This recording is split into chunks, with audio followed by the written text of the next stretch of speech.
My name is John Dickson.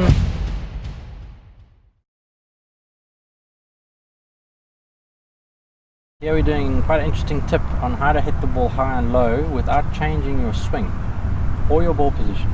Now, commonly what happens is people will take the ball back to hit the ball low, but then you end up very descending and then you put quite a lot of side spin on the ball. And if a person tries to hit the ball high, they put the ball too far forward and then they end up falling back and the strike's not as good. Now, just like we talked about in one of the other tips, we talked about ball position being, we want it to be quite a constant. We don't want to be moving around all over the place. This tip will really help you hit the ball high and low, but in a very subtle way. And what we do is, while I'm standing here without shoes on, is we're just going to change the pressure in the feet. So if I'm standing here normally, I make a normal golf swing back and I go through.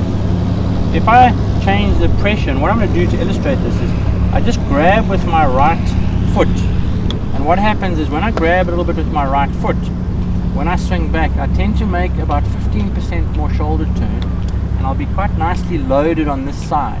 And when I come into the ball, I'll have a little bit more weight on my back foot, a little bit more weight behind the ball, and the ball will launch a little bit higher. Okay. On the other side, if I just grab with my left foot, and the big key here is I'm not leaning on my left. I'm just grabbing with my left toes. My left toes literally just grab the ground. Now what happens here is when I grab with my left foot, when I swing back, my swing feels a little bit more 3/4 because I've got a little bit of pressure lined up here. And then when I come into the ball, I feel like I'm covering the ball a little bit more. So my club feels like it stays lower for longer. And then my ball flight will be quite a lot lower.